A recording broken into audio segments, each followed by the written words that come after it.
pH meters / probes can also be used. These are instruments to measure the electrical property of the solutions, which relates to its pH. They are more precise, but they're more expensive, so we don't have any. All right, so strong acids will have high conductivity.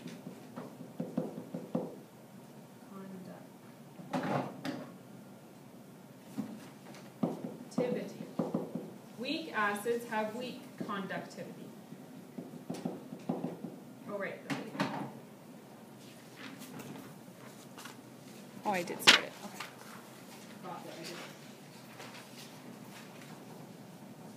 All right. So this is just a chart to kind of summarize some ideas. Now, this definition I'm going to talk about way more in Chem 20 if you take Chem 20. But just to let you know, this is called the Arrhenius definition, and this is the guy that came up with the definition. That's why it's called the Arrhenius definition. So how do we make an acid an acid? Well, it releases H+ ions in solution. What is a base? It releases OH ions in solution. Okay, so think acid, H, base, OH. Okay. Now, the formula for how this happens is we have HCl, and it will break down, and it will be HCl aqueous, will break down into H+ aqueous, and Cl- aqueous. So it breaks down into its ions, which is like kind of called ionization. If we have NaOH aqueous, it breaks down into its ions. So then it's Na+ aqueous and OH- aqueous.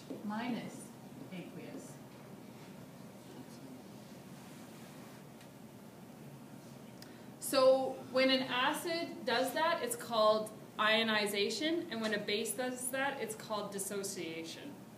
Yeah? Does the hydrogen have the 2 again, or no? No, because it exists as an ion. That's a great question. So ions can exist like that by themselves, right? So if you had to make this kind of like an ionic compound, this would be like uncrisscrossing. Yeah. Okay, so is an acid an electrolyte? Yes. What does it taste like? What is lemon juice? Sour. Yeah. Acidic. Yeah. It will often just feel watery. We use it for things like, you guys mentioned, food, cleaning, yeah, like rust remover. The pH is less than 7.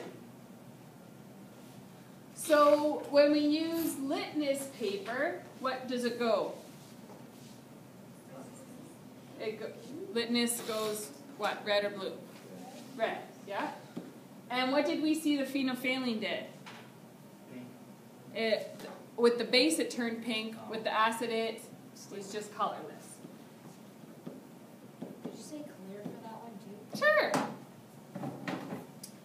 Okay, bases, are they electrolytes? No. Yes. Yeah. So look over there. They taste what? Yeah, bitter usually. Like if you could taste certain bases, think about eating soap, right? Yeah. Okay. So they often feel slippery because they're usually like almost like soapy kind of feeling. It stays on your hands for a while. Yeah. Does it react? Oh, I forgot to put in the reaction with metals. Oh well. All right. So often these have cleaners and stuff too. pH is what? Greater than 7, yeah. And what does litmus paper turn? Blue. And what did the phenolphthalein turn? That was pink, yeah. So you'll get to do more of those tests tomorrow. And then here's just a picture of showing you kind of when we use the pH paper, it will have those different indicators. So pH of 1 gave the reddish color, and then all the way up, like a dark blue or purple, was 14. Okay, so that's just some properties. Now we're going into the naming. Okay, so this is the last thing that you have to learn how to name. So, bases. When we've looked at bases, like NaOH, what have you noticed about them? What do they kind of look like? How did I make the compound NaOH? Where did it come from? Sodium and Hydroxide? Hydroxide. So if I make them from ions, what kind of compound is it? It's just an ionic compound. So bases are ionic compounds that have a hydroxide ion acting as the anion. Because they are ionic, you just name them as ionic compounds. So, for example, NaOH, we made it from Na plus and OH minus. So we call it sodium hydroxide.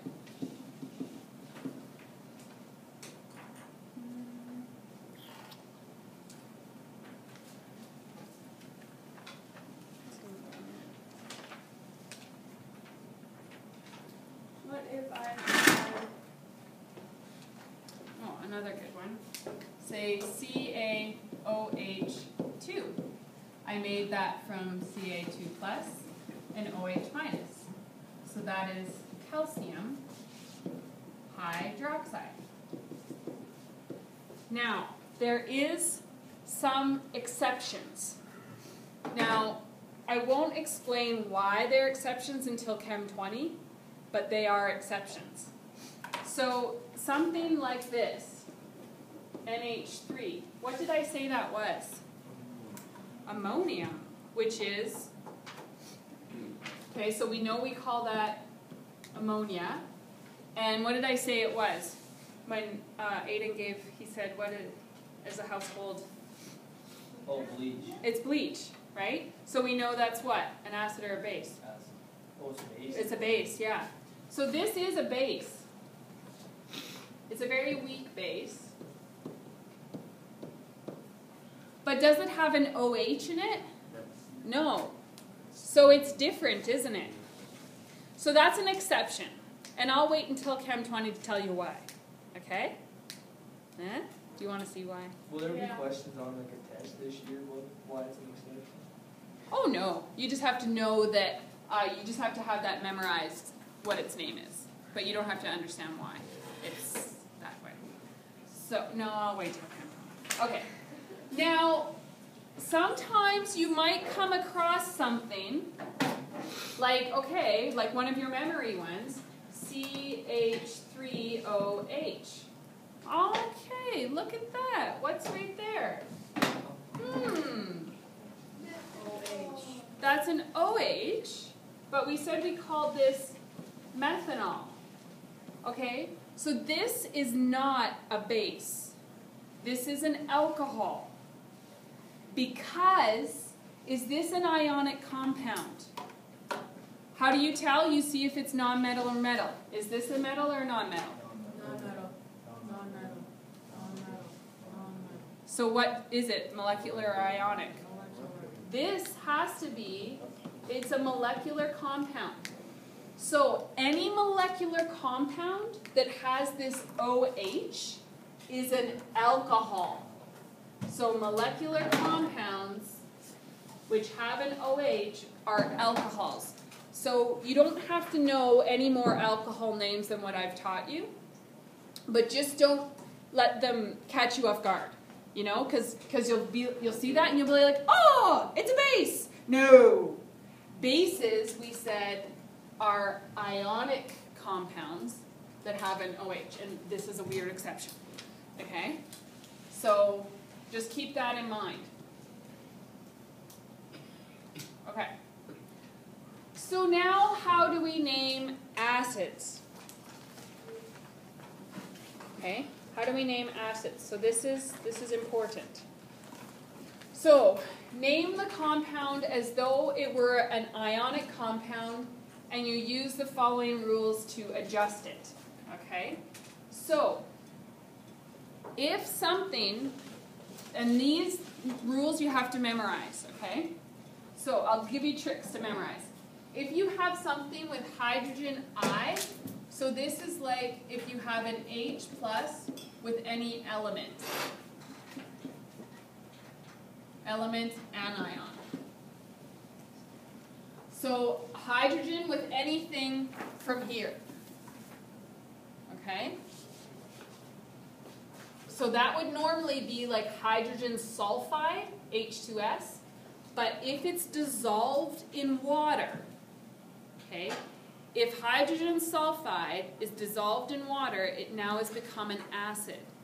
Can you just leave those things? To name it, we change the I to ic. And so now it is hydrosulfuric acid. But you have to keep the hydro there. Okay? So this is the final name. So if you have hydrogen with any element anion, you add ic, hydroic. Now, the next two apply to H plus with a polyatomic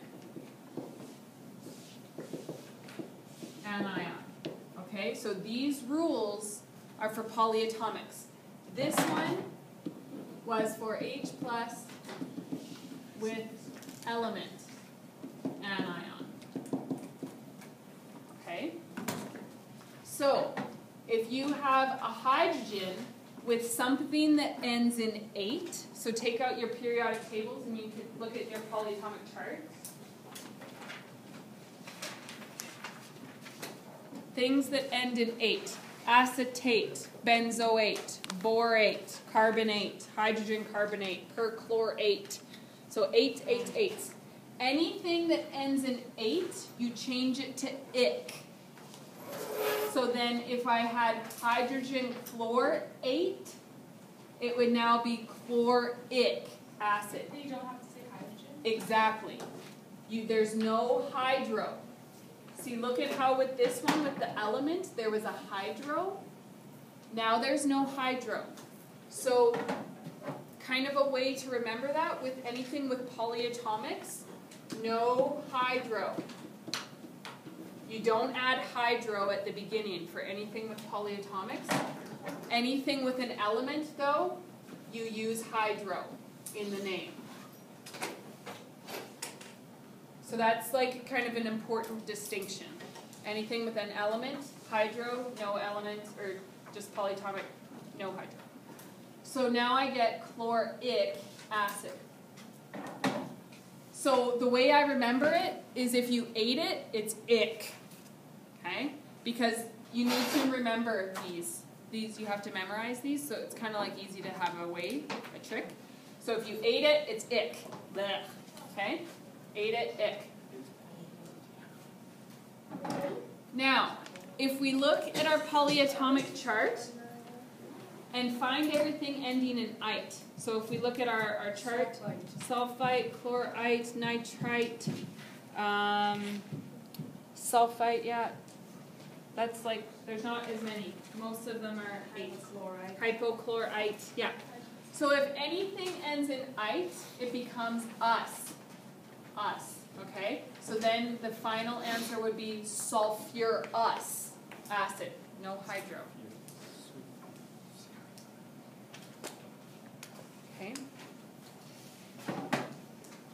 Now, acids, as I said, are always dissolved in water. So the proper way to write the formula of an acid is with an AQ subscript, because AQ means aqueous. So water is aqua. Yeah, aqua, water, yeah. Because it's not a liquid. Liquid and aqueous are two different things. Aqueous means it was dissolved in water, but liquid means it's just liquid from the beginning, like mercury. Mercury is just a liquid, you know? Methanol is just a liquid. But aqueous means that you took it as a solid and you put it in water, and it dissolved. Okay? So acids are dissolved in water. Okay, so always when you're writing now, when we write the acid name, I want you to put AQ beside it. Okay, so we're going to start putting states with everything that we name. Okay.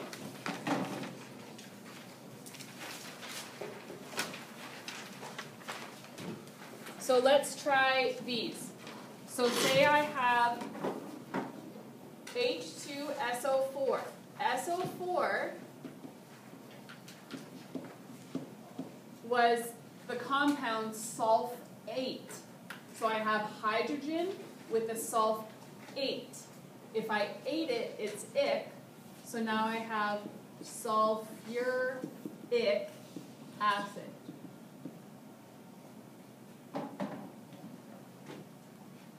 Now, if I have the next one, how did I get H2S was H plus from S2 minus? Well, this is just an element, and it's the element sulfide.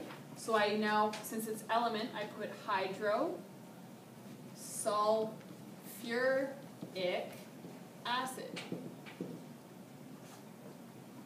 So look at the difference between these two examples that we just did. They look really similar in their names, don't they? Sulfuric acid or hydrosulfuric acid. But when you look at the compounds, they're very different compounds. So you need to keep in mind that if it's ever an element, hydro. Okay? All right, the next one, we have H2SO3. That had to have come from H plus and SO3 2 minus. So that SO3 2 minus, when we look at our polyatomic chart, is called sulfite. So now, since this is a polyatomic, we don't need the hydro anymore. I should have been using red. Sorry. So now I just call it sulfurous acid. So here it was ick, here it was us.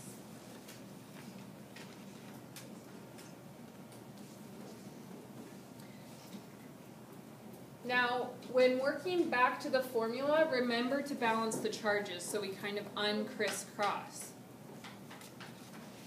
So say we have phosphoric acid. So, two things kind of start with phospho. Phosphide and phosphate. So how do I know which one to look at?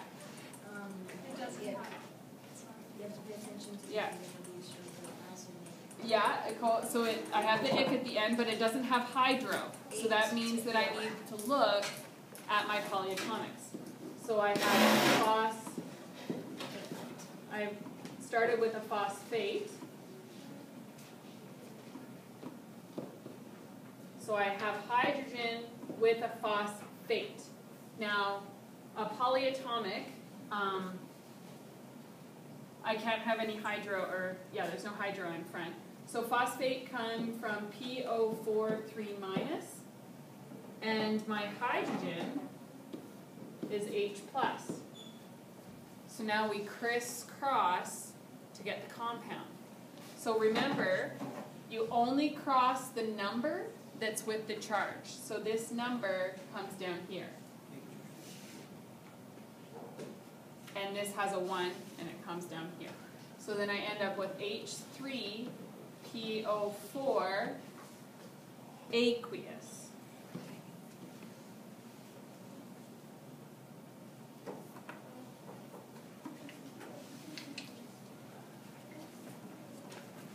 So how did you know that there was hydrogen in it? Because it says it's an acid. So all acids have to have a hydrogen ion. Yeah. Yeah, so all acids, the way you think it is the cation was H plus. Yeah, and you just have to figure out what the anion is by the name. Okay. Yeah. Alright, so if a polyatomic ion that is a part of the acid ends in COOH, the hydrogen ion bonds at the end, and then it becomes COOH.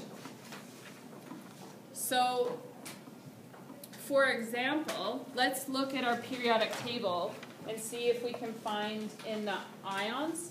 Can you find an ion that ends in COO minus? Acetate, yeah.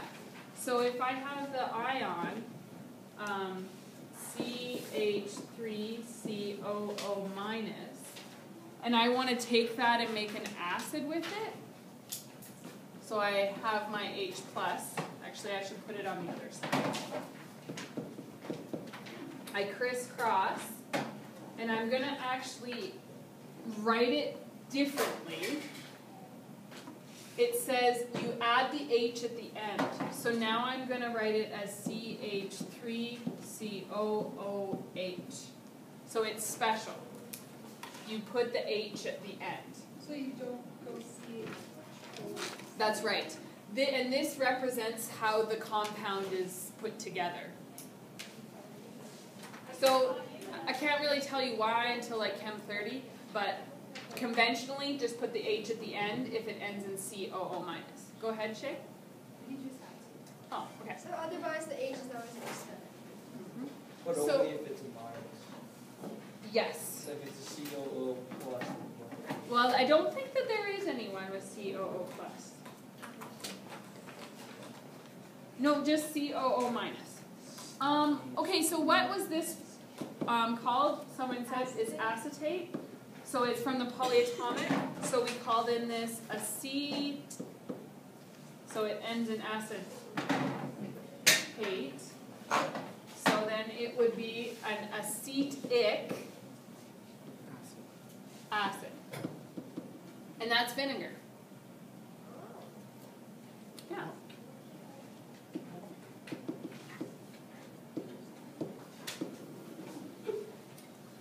Okay, so that's vinegar.